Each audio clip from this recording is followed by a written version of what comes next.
Because for me, let's be honest, I'm just going to be honest with you. If I get to a point of violence, I don't want violence movement to stop me. Yeah, I don't believe by getting upset and then people holding me back. I believe in, if I get upset, I want violence. And he knows how to shout houses down and make threats and swear and all the rest of it, because he creates chaos wherever he goes. And for whatever the reason, the public, they love that. You could leave my son Tyson's name out of your mouth. What? Leave his name out of your mouth. You're good enough to suck his dick, Tyson come to spar me and I treated them like a bitch. Nobody. They're just irrelevant people now. Let me tell you, in boxing, mate, people are only interested in current champions, men who's doing stuff today, who's getting in and fighting. No one wants to know about it. Here, Derek Chisora didn't hold back, and his remarks seemed to take aim at John Fury's entire way of thinking. Chisora freely acknowledges that when provoked, he craves violence. At that music press conference, John Fury revealed just that mentality. A mature man who was out to harm Darren Till, and Carl Froch would not stop. What everyone has thought was just confirmed by Derek Chisora. John Fury is not misinterpreted. Boxing needs to quit acting like he's not dangerous. Little John. What are you gonna do? I'm on my own, get you at your security, not your you're a ming, pair of houses. I'll absolutely tear you upside down. What? Yeah, be quiet, little John. Go back to your rock, Tyson got blood on your seen or heard of you. You laid back. Here, Darren Till really tore into John Fury. And who could really blame him? Calling him stupid and helpless after receiving violent threats. A bully like John Fury deserved a reality check, and Darren Till's response was harsh and unvarnished. Can't fight, you've got no power. The IQ below for bed. You're an absolute emptyhead. Mate, you're an emptyhead. Even though Johnny Nelson made an effort to be tactful, his statements revealed John Fury's true nature. A man who totally loses himself and only becomes aware of the harm after it has been done. There is a limit to how far sympathy may go. It's not an emotional lapse for Johnny Nelson to threaten Darren Till and Carl Froch. It's a warning flag that should have been addressed long ago. Bro, you never bought me dinner. You've made so much money on this. You never say, you know what, Derek? We've been running for 13 years. There's a pair of Jordans, or there's a t-shirt, This time, even Tyson Fury was unable to protect his own father.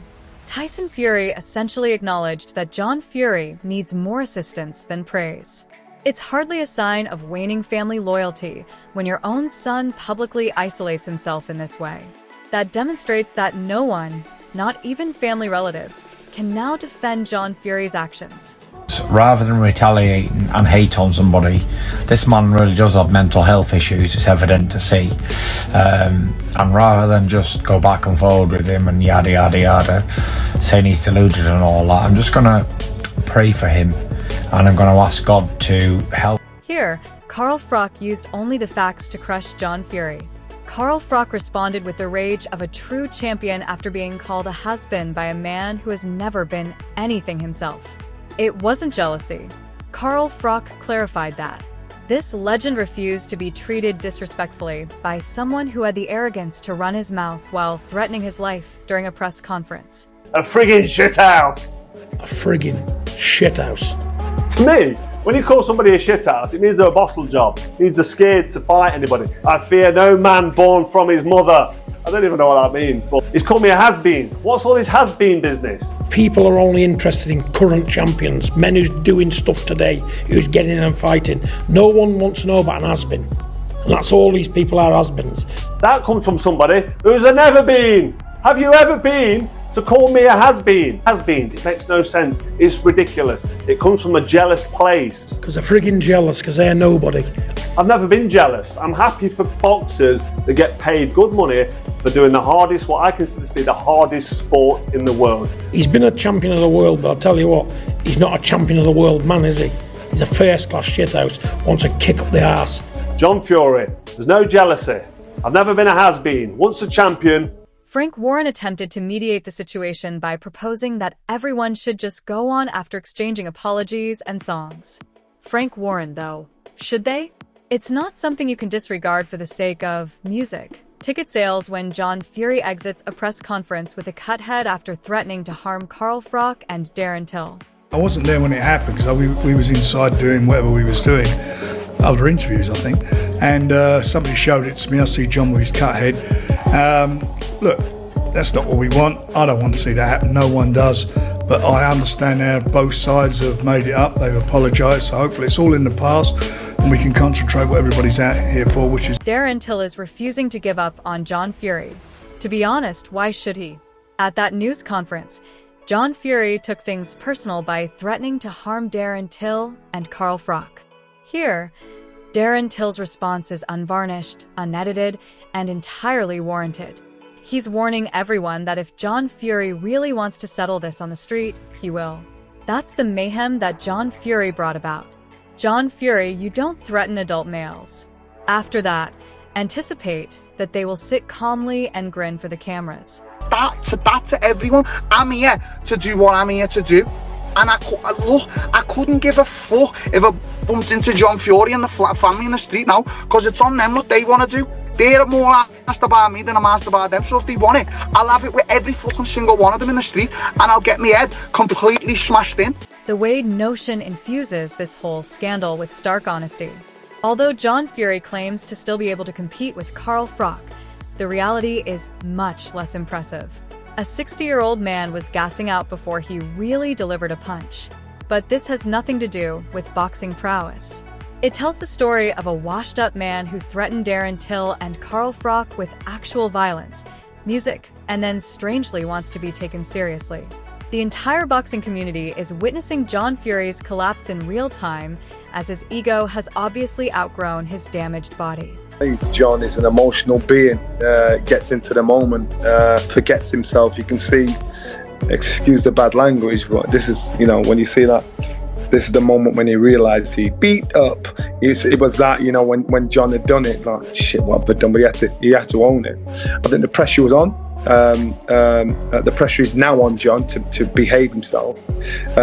He's distracted, a lot of attention. Tony Bellew also didn't hold back, had good reason to. Tony Bellew claimed that he would immediately stop it and label it an embarrassment if his own father behaved in this manner.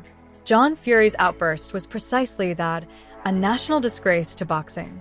Tony Bellew is in disbelief. This was even let to go on without any immediate repercussions.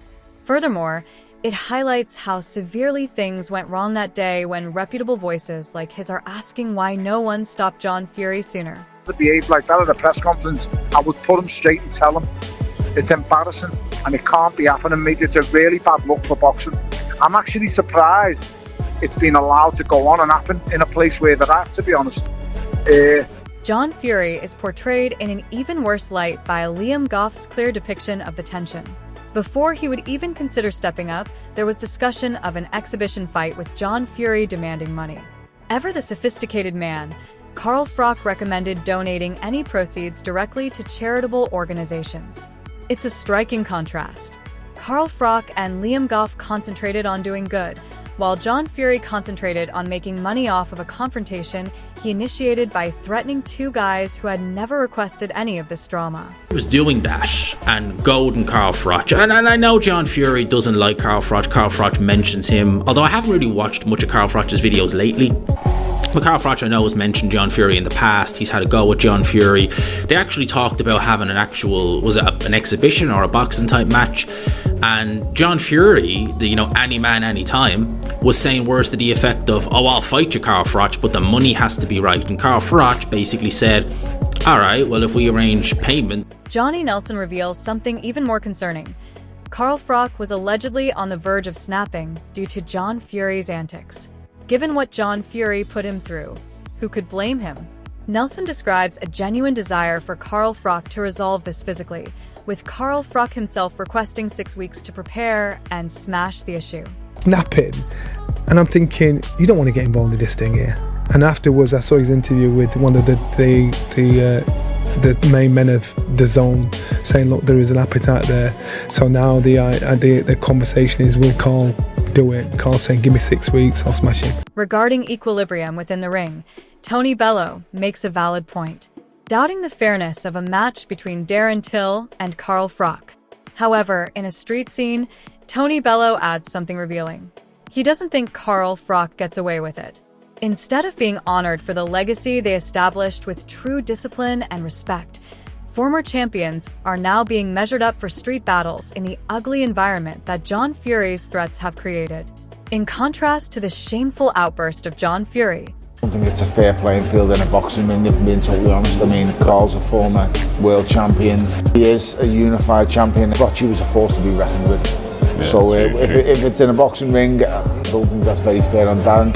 But if it is, you know, if they two were to meet in a dark alley somewhere, I don't think Carl's coming out the same. in this otherwise unpleasant tale, Dominic Engel provides a rare moment of respect. Sincere recollections of years spent training and traveling across America with Carl Froch. Carl Froch, according to Dominic Engel, was an avid boxing enthusiast who spent hours simply discussing boxing history at airports. This testimony is important because it makes clear to everyone who John Fury chose to insult and threaten. Over there for a few years, we've been begging me to come, and obviously the time was right, while I had a bit of spare free time after the fight and that. So all in all, a good trip around South America, to be honest, mate. Good man, I'm sure Colombia was interesting. It was. We won't say too much. Alright, look, let's go into it. Where on earth are we at in the fighting career? Carl Froch's experiences are vividly and unsettlingly depicted by Liam Smith, who describes choking threats and insane hostility that no one should put up with in a professional gathering. Liam Smith goes so far as to say that Carl Froch was almost pleased to just leave rather than deal with someone spitting and screaming right in front of him. That is the true price of John Fury's repulsive outbursts, putting a reputable champion in a situation where it was safer to back off than to hold his ground against a man who is obviously out of control. I'm usually down at the ring, and obviously the last time I was in that arena was when Kel boxed Amir Khan, so it's kind of a different perspective. But yeah, misfits. To be honest, it wasn't a bad show, and I like how they put proper fights in with the celebrity fights, and I think these are an audience for that. Insane. He's also frightening. He is simply an intimidating and frightening individual. I'm not sure if it's the Liverpoolian accent or the knowledge that he may finish you that way. These MMA guys seem frightening to me since they are aware that they are the hardest guys on the street, don't you think? It's not only that the boxer used to be the world's worst man. Isn't it no longer the case? I'm not sure who they will find to battle him. Froch, Carl. I mean, don't you think? Carl hasn't fought in 11 years.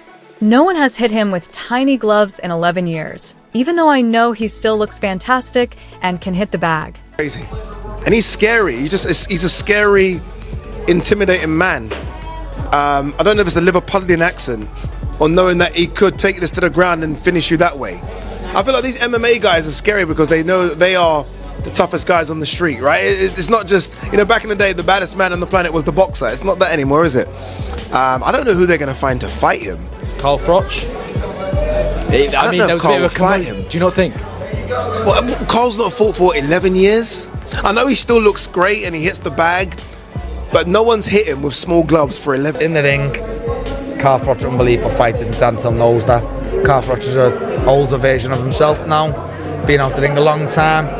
Whether he wants to fight again is a different story, but look, I would love to see it now. Yeah, on the street, it's a no-brainer, to be honest with you. Eddie Hearn provides much-needed context by pointing out that 10 years ago, Carl Froch would have easily shredded Darren Till. However, everything changes with time. And considering how long Carl Froch has been away from actual punches, Eddie Hearn acknowledges that this now appears to be a true 50-50 contest.